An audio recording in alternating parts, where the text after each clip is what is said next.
it costs what it costs to grow. At that point in time, we were talking about engineer salaries, and they were exorbitant. I mean, if we take a look at some of the salaries that we were seeing, it was probably 4 engineers, our entire round was done.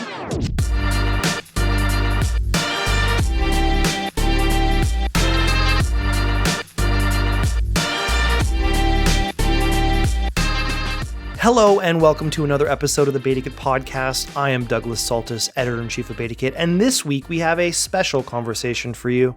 We all know that things have changed this year compared to 2021, but it's not as easy to pin down how. Beyond layoffs and an evolving sense of overwhelming dread, what has tangibly changed? What's the new strategy? What are the new tactics? What is no longer in play? Well, we keep hearing from VCs, on this very podcast, in fact, that the fundraising market has changed, but what does that mean for founders looking to raise a round? This week on the podcast, we have Shawn Hewat, CEO and co-founder of Wavy, and Kathleen Chan, founder and CEO of Calico, 2 early-stage startups that raised seed rounds in 2021. They join me with Eva Lau, partner at Two Small Fish Ventures, which recently secured $24 million in new funding for early-stage Canadian tech companies. In this conversation, recorded live at the BetaKit Keynote Stage at SAAS North, we dig deep into what it was like to raise these rounds, what happened immediately after when 2021 became 2022, and how these early-stage founders have been navigating ever since. Hopefully, this gives founders looking to raise rounds in 2023 a useful sense of the state of play. Let's dig in. I know a lot of you were out super late last night because there was a variety of events. I was in bed at 10 p.m. because I'm a professional, but we need to wake this stage up. So we are going to bring some energy. The first thing I want to do to kind of raise it is for you all to give a round of applause to the SAAS North team for this year's SAAS North. Yes. The biggest SAAS North ever. We partnered with them for the first time last year, and it was at a time when we were like, maybe events will happen. They took a major bet that SAAS North could come back. It did. It was awesome, and I'm so proud to be working with them to see how they've raised it another level to be the biggest SAAS North ever this year. So thank you to the team. We couldn't be more happy to be friggin' rocking the stage, and I hope you've been enjoying the content that has come and will come for the rest of the day. Okay, so that out of the way, the previous speaker was talking about how things are going to get worse. Going to be a little bit hard. We might dig into that, but we're gonna step into the Wayback Machine because we've got some founders here that raised some rounds in an environment that no longer exists, and then we've got a wonderful investor that calls herself a small fish, but has like an IRR better than any other investor in like North America. So we are going to bring quite a bit of insight, honesty, maybe a dance number if you earn it as an audience. Okay, let's get going. I want to start super quick because we have a limited amount of time with you, Eva, because when we were talking, you can set historical context for this moment. Of course. I want you to give me what the November 2022 environment is, what investors are looking for super quickly so we can get into the founder stories and maybe how that connects to a certain person you know and a company that you know and what it was like in 2008. So absolutely, I mean, in 2022 today, we're looking for gritty founders who really want to do something disruptive with their core technology. So it's no longer chasing after the next raise. I'm doing a little bit of this and I'm going to raise another round in 6 months, 12 months, with much higher valuation. Of course, we look for those, but in this timing, we're looking for companies really want to do something interesting with what they have from a technology perspective. It brings back to my husband Alan, who built Wattpad during the financial crisis. We were hustling, fundraising was extremely hard, but he knew that disrupting the publishing and entertainment industry with mobile reading and writing is a thing. At the time, no one believed it, but you know what? He kind of like grinded, focusing on what he needed to do and get to where he needs to be. So when the market kind of started to turn, he was ready. So that's the type of founders we're looking for. It's like right now we're hustling, we're grinding, but when the market is on uptrend, they are going to be all ready. Yeah, it's 2008, if you remember, like there were Nokia phones. So reading content on mobile was very different, but Wattpad set itself up to be in a different scenario a couple of years later. We got two founders here. You guys set yourself up with some rounds before a window closed and the world forever changed. I think maybe we want to talk about the circumstances you found yourselves in when the fundraising was happening, and then we can get into like everything else that's happened. We were having a very interesting conversation about board meetings in the kind of green room. Kathleen, let's start with you. I want you to talk about what the situation was when you closed the round and how that is currently different from the environment. And maybe even just talk about how you approached fundraising initially. Very, very good question. So when we started our round, this was probably the height of everything last year. It was complete madness. When we started the round, we closed it very quickly. We closed it in about 6 weeks. But from week 1 to week 4, like what we were raising was completely different. We went from seed to a pre-seed, and then all the way back again. And by the time we closed the round, valuations had actually like gone up significantly. And so that was a really, really odd time to be raising, because it was great for a founder, but your fundamental like letter of what you're actually raising has substantially changed. And so when we did that, we just kind of stayed kind of with our true north of like why we're raising the round, what we're doing with that money, and why we're here, regardless of what the round was called. Versus today, I mean, I think it's substantially changed, but in my opinion, when you're raising a round, it's not about the letter, it's not about the glory, it's about what you're going to do with that cash. So it's... Let's talk, interesting where there was like North Star, and that's I guess a guide post for you, but it's also maybe a lodestar to push back against pressure. What pressure were you feeling from, or were you feeling pressure to like raise more, to do more? Like you're also talking about a time where like it was very quickly for you to raise money, but hiring was very different, and the cost of hiring was very different. I think you maybe said that you were looking at like engineering salaries that were more than your home, which is yes, coming absolutely. from a market in Toronto is like. Yes, I chose the wrong profession entirely. Last year, I should have become an engineer, and I would have made a lot more money. But no, yeah, exactly. So when we were raising, it was great to raise that money, but every other cost went up, right? The cost of like people, the cost of anything else, the cost of growth actually exceeded. And in terms of pressure, that was always there. It was always raise this money, grow at all costs, grow super fast. Was it just raise money, or how much money were they trying to set you up like for more money? There was some pressure there. There was always some pressure there, and there's always that kind of encouragement to be like, can you go larger? What can you do with an extra $1 million or $2 million? Which is a luxury in today's market. But what can you do with an extra $1 million or $2 million? Can you go with a higher valuation? Can you kind of hit that, and can you grow into that as fast as possible? And I think that's great if you are looking at it in a sense from a value, just numbers. But the reality is it costs what it costs to grow.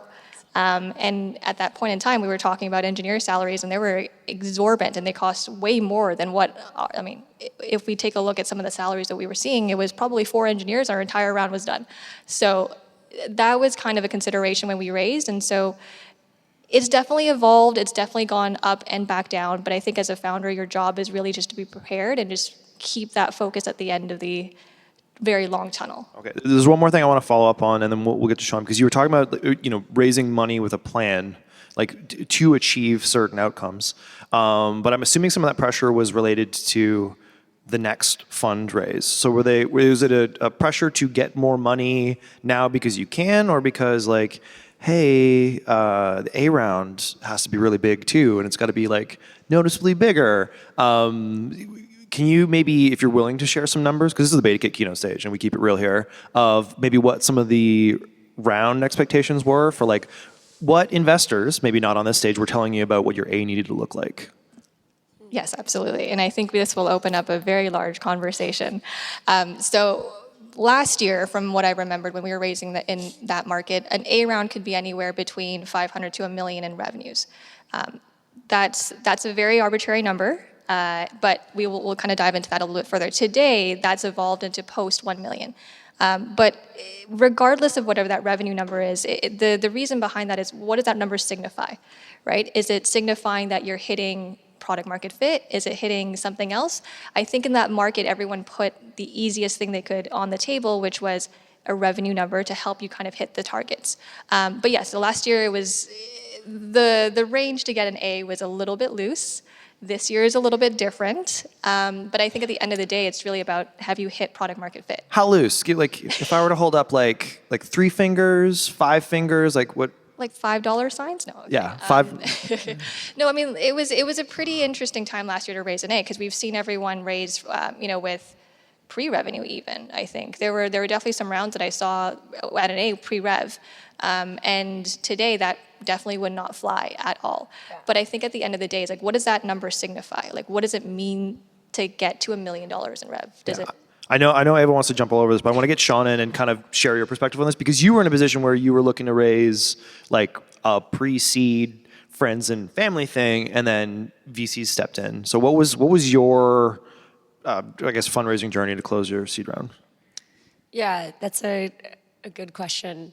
And I want to go back to what you said earlier on, we like raised during an easy time or like I've never fundraised before, so I don't know whether it's easier than it would have been previously or harder. And I think that's something common that I share with all my peers at this stage is like, we're just going to do it. If we have the right product and the right mission that we're working on realizing with our team, fundraising may be part of the journey, it may not be, but like we're in it for whatever challenge is ahead. So I thought that was a little funny. My fundraising journey, Wavy was profitable in 2020 when we started to get into the team building and company culture space.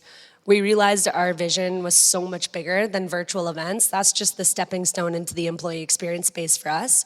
So what we got really excited about was the product vision, and my co-founder Nisha and I, she's on the technical side, really got to work on our long-term vision for Wavy being the culture OS for teams, no matter where their people are located. And for us, that plus the market, plus the fact that we're first-time founders and that we wanted strategic investors to help us get to that vision, validated that we should go out and raise a round. I had no idea what I was doing at first. Like I went out being like, I'm a virtual events agency and you should do a pre-seed. And the response was medium. But I got lots of advice and feedback, and I went on lots of walks in the woods to like figure out what we were going to do with it and what that bigger vision was. And we actually came out with a manifesto. Eva, I've sent you that manifesto. I poured my heart into it. But with that and with the product traction we saw over those first few months of like putting feelers out there for a pre-seed, we ended up meeting the right investors to lead our round, and working with them and other investors that participated realized that this actually can be much bigger, and we do need more capital in order to get to that next stage. So I went from planning a 1.25 million pre-seed, more of an angel-led round, to a 2.5 million seed round where we formed a board, brought on a lead investor, and brought folks on board across the US and Canada. But it wasn't just like a scope creep based upon money. It was you were still iterating out and holding to that North Star kind of your mission, right? Yeah, I think we reached a point where our investors felt good about the round size and valuation. We felt good about it. We could have oversubscribed and gone bigger, but this was the right amount to raise for us, and felt really good about it. Most importantly, felt good about the people coming on board and what we wanted to achieve together. That was my number one priority in raising a round. Okay, I think it was a good course correct that you did in this conversation, because it's very easy to be cavalier about fundraising, and a lot of people blame the media. We might play a role in this because we, as a business publication, report on fundraising because we have a fundamental responsibility to track deals in dollars, but it creates a perception that just like people are t-shirt cannoning checks into startups, and it can feel that way sometimes. So I appreciate you kind of bringing back to how it is an achievement, how it requires work. And I think the reason why we really wanted to have these founders on stage is because they weren't just playing the prices right, that there were motivations behind this. Even just from like an emotional perspective, as an early stage founder, unless you've built startups before, it's like coming to terms with like, oh my gosh, like this actually can be something really, really big, and building that confidence towards that. And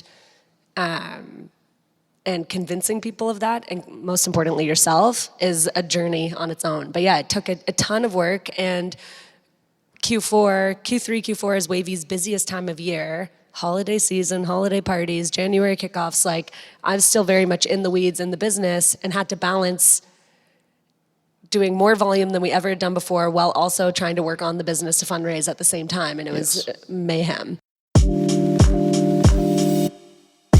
Hey founders, do you need help with your business? Well, thankfully, Caravel supports you through it all. From incorporating a new company to raising funds as you scale, all the way to successful exits.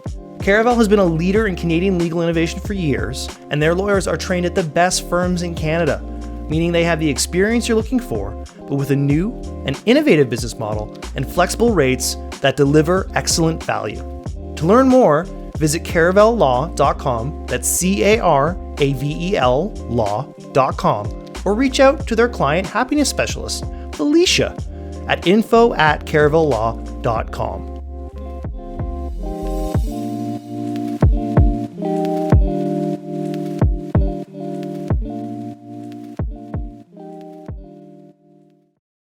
I think our founders have alluded to some things here.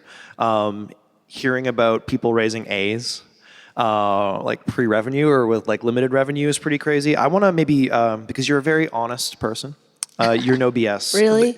Just check some of the things that BetaKit hears through the Whisper network, the VC Whisper network that is called Twitter DMs, RIP Twitter, and see if you can, for this audience who's living in a different condition, a different world, level set for them so that they're going in with eyes clear. And just that idea that, well, let's talk about the 1 million ARR and whether or not that's product market fit. What you actually can raise on now, we've been told, the 3 to 5 thing was, in 2021, we heard that you could do a Series A with less than $1 million revenue. So that like resonates.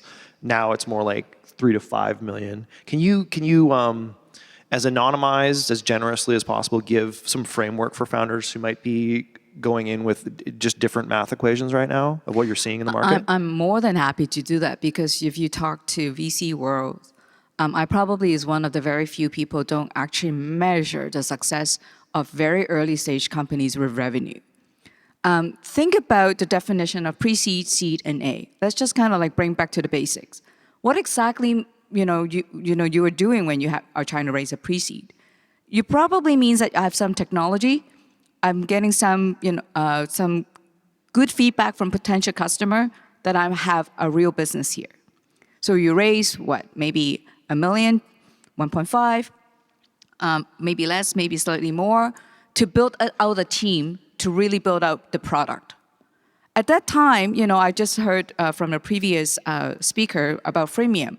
Maybe that's when you were offering your product as a freemium, just trying to kind of get feedback, get adoption, so that you can iterate on your product. That's a pre-seed. When you're in the seed stage, that means that you have got some people loving you and say, I wish your product do more of this. I wish your product do more of that. That's when you actually turn a technology market fit into a product market fit. So that's when you say, okay, maybe I need $2-3 million, maybe stretch it to 4 or 5, so that I can build out the team to build a platform. That's when you raise a seed. When you raise an A, you already have the playbook. That's when you have the playbook of like, how do I go close one customer? This is what I have to do. If I have more resources, my playbook will be, much nicer, and I can have more people to do it and go basically cookie cut. That's when you raise an A round. So if you're asking about ARR, I ask you a fundamental question here. Let's assume when you have the seed stage, you only have one customer crazy enough to give you 1 million every year. Do you really have a product market fit? Or a rich uncle. Exactly. So the definition of ARR, I think, to make it as a metric, it's actually more for growth stage. When you already have the playbook, that means you have already been cookie cutting. The revenue is a byproduct of or a proxy of your product market fit. Yeah. Okay. And this might sound a little like 101, but I think we need to get back to it. No, for a very important reason. Because in BetaKit, if you ever see us writing stories where companies are announcing their seed 1, their seed 2, their seed 3, their pre-A, their pre-A 2, Yeah. it's because they are trying to find a messaging to navigate them not hitting the actual milestones that Eva's talking about. That's right. So please keep that in mind, because I think I don't think we're going to not talk about this too much, but we all want to make sure that we were not glamorizing the idea of fundraising too much. And BetaKit, we have a role in the media to report on what's happening, but I think we wanted to level set on the real that's going on behind the scenes. And I think this is maybe a good time to talk about what happened after the checks cleared and the cash was in the bank. And let's start, to set this up, a study in contrasts. When I asked these two founders in our kind of prep call what happened, one said our goalposts flipped upside down and went underwater, and the other said our goalposts went to Mars. And I would like you to play the guessing game of identifying which founder said what, and tweet that out to BetaKit and SAAS North. And those who get it right will win a special prize that I'll announce at the end of this panel. Is Mars a good or bad thing? Well, we're going to find out. Let's dig in. Okay, I'm going to start with you, Kathleen, just because noting before, and you can maybe just talk a little bit, set the context of what your business is trying to do, because you have to raise money, because this is growth at all costs doesn't work right now, but you're doing logistics stuff, and that just requires like actual costs. Yeah, that requires intense cost. So when I started, I wanted to build the operating system for supply chain, and I sat back and I was like, great one-liner. You can't do this bootstrapped. Like there's no world that this happens. If you want to build a category defining company, you need to accept that you need cash to grow, and that was the first step in our kind of fundraising journey. And so you're completely right. We're definitely a business that requires cash to do this, because it's not cheap to build in the space that we're building. And so once you kind of get over that, you kind of go into this mindset as a founder to figure out, do I need all the cash in the world, or can I do this in stages? Can I do this in phases? Can I actually work with a specific pool of cash to get to where we want to go, and keep that North Star super clear, because you're going to get a lot of noise. You're going to get a lot of noise saying, hey, what could you do with an extra $5 million? You're going to get a lot of noise around, can you do it with less? And that was kind of the differences between the 2 years. Last year was, here's an extra $5 million. Can you have fun with that? And then this year is, can you do it with less than what you're looking for? Because it's not like anything happened to logistics since you've raised your round, right? No, we only went through a couple of global pandemics and a recession. We're okay. You gotta stop getting boats stuck in canals, I think. We haven't figured that out yet. Can we talk a little bit about how you balanced that spending at a time when you were raising the money where it seemed easy, and then you got it, and then the recession kind of hits or is hitting or keeps hitting, and how you were deciding and evaluating, maybe just at a talent level. Like if developers are costing more than a split level in Hamilton, like what were you just like, we want this person, we just can't do it, or we're going to focus more on this form of growth rather than engineering led on this side? Like how are you spending that capital? Asking the hard questions here. This is the BetaKit Keynote Stage. We are not messing around. Yeah, no, it makes a lot of sense. So when we kind of went there, and I guess in my previous business, I bootstrapped everything. And so I kind of came in with the mindset of like, all right, every dollar counts. And while it's very, very important to build the right team, and we did that, and it's very important to have the right personalities in the early stage, it's also very important to have runway. As much as I would love to have, the number one dev in SF, frankly, like the reality is you can't afford that sometimes. And so we really needed to level set once we raised the round, because even though we were in a very large, abundance environment, we realized that was not going to be around forever. It could happen the next month, it could happen next year, the next 10 years. But if you don't build that rigor in your business early on, it becomes very easy for you to just literally grow at all costs. And so for us, to answer your point, when we kind of sat down, we were like, okay, well, this is how much we have for engineering. This is how much we have for sales and marketing. This is how much we have for everything else. And that was the plan that we went to fundraise with. And that was the plan that we stuck to.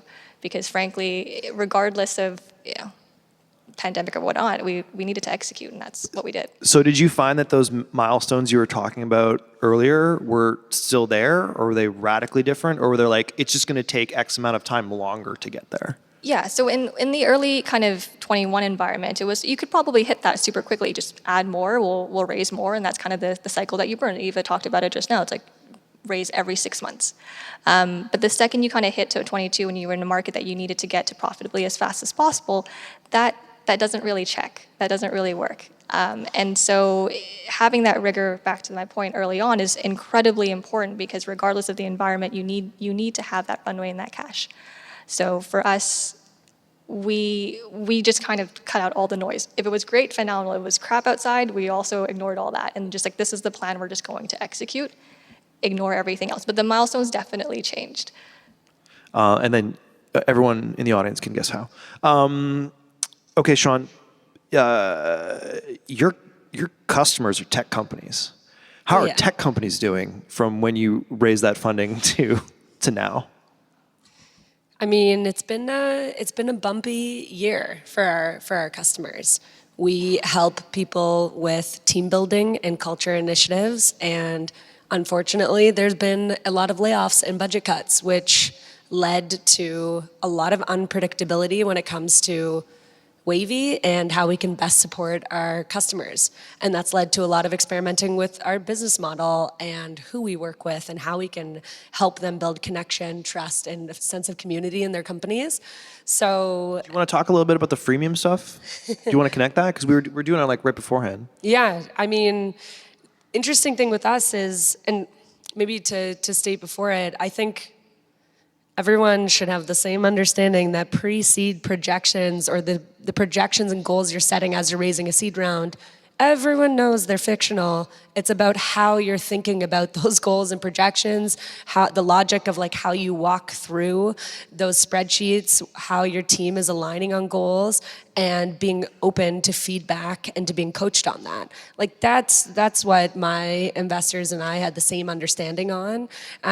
So yeah, our goals changed a lot, and a lot of what I raised my seed round on was about a hypothesis on having a pure B2B SaaS model. Wavy has a transactional, like event-based bookings model, marketplace, and our vision is to also have a SaaS revenue stream on top of this. And I came out of our seed round so pumped, being like, my investor positioning is exactly what my customers want, and they're gonna eat this up. And was so confident that my investor positioning and my long-term vision positioning was like exactly what my customers wanted. So we came straight out of the gates into 2022 being like, subscription. And we did get some subscription customers, but then we started to see layoffs, we started to see budget cuts, and honestly, our customers like being like, the last thing I want to do is go to my VP and say we're adding a new annual subscription fee to bring our people together. So in May, we like stopped everything. We were like, hold on, we need to reassess here. We need to think about our goals and milestones that we want to reach. We need to like really, really double down on being like customer focused. And I reread April Dunford's book again. I do it like every year. She's Shout out April Dunford. Yes.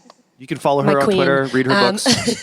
But like after refocusing on that, we were like, we just want to create as much value for our customers, make it as easy as possible for them to get started with Wavy, and give them continuous value over time. So we made the shift to freemium. We made a lot of our features available on our freemium plan.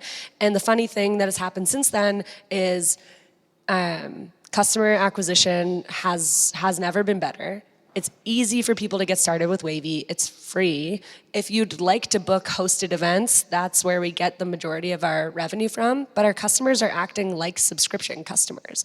So they're doing it a la carte, but you're providing enough value that they keep coming back. The frequency is becoming predictable. The account growth is becoming predictable, and we'll figure it out as we grow. But my focus right now, and I think what Kathleen and I've been talking about, is like the focus is like predictable, repeatable, and customers first, and we'll figure out what the path looks like for fundraising and our strategy from there. But So this is exactly what I meant by the pre-seed and the seed stage, using revenue as a KPI only KPI, then it will be wrong, because you'll be like frantically figuring out how do I pump every more dollar from the customers, and you guess what, the customer will turn away.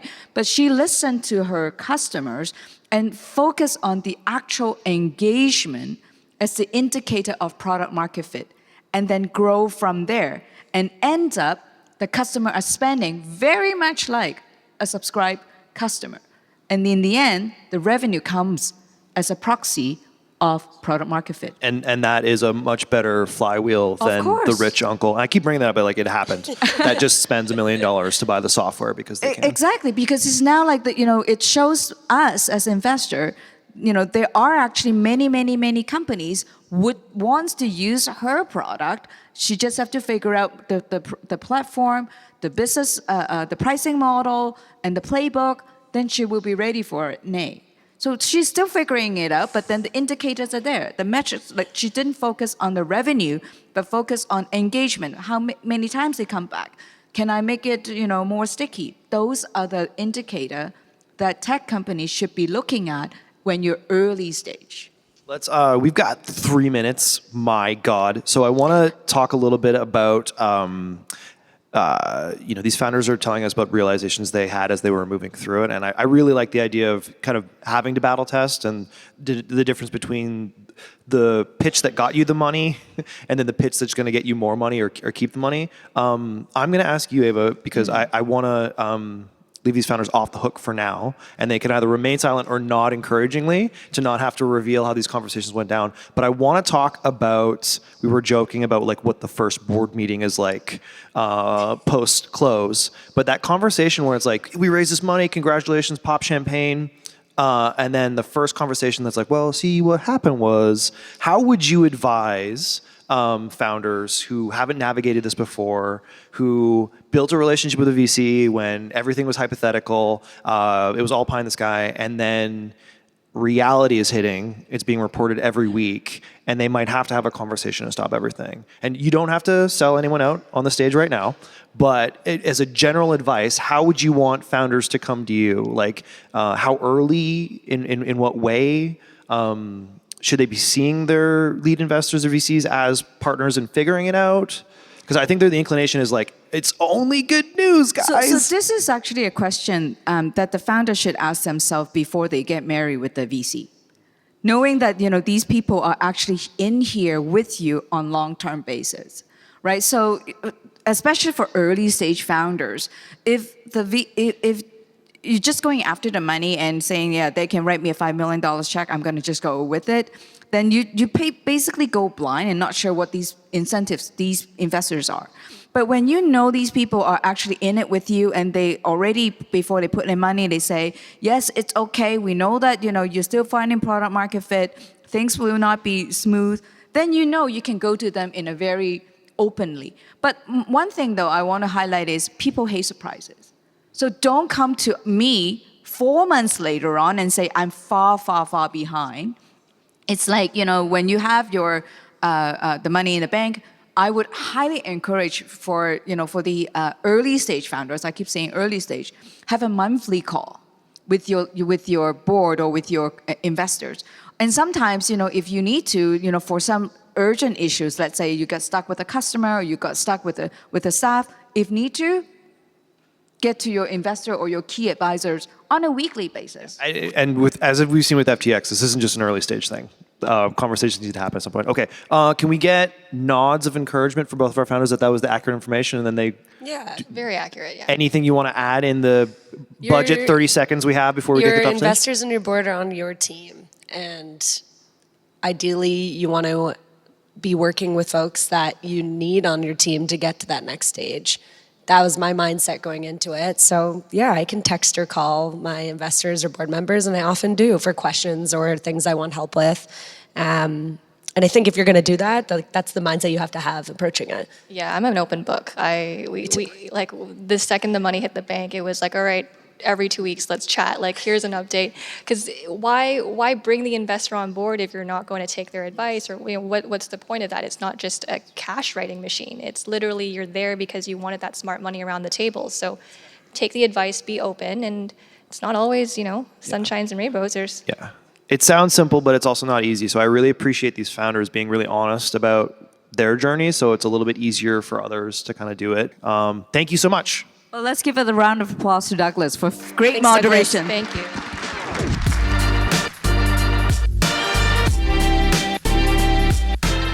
The BetaKit podcast is produced by BetaKit Incorporated. It's edited by Katie Lohr, and its hosts are Rob Kennedy and me, Douglas Saltis. To learn more about how you can support this podcast, head to patreon.com/BetaKit.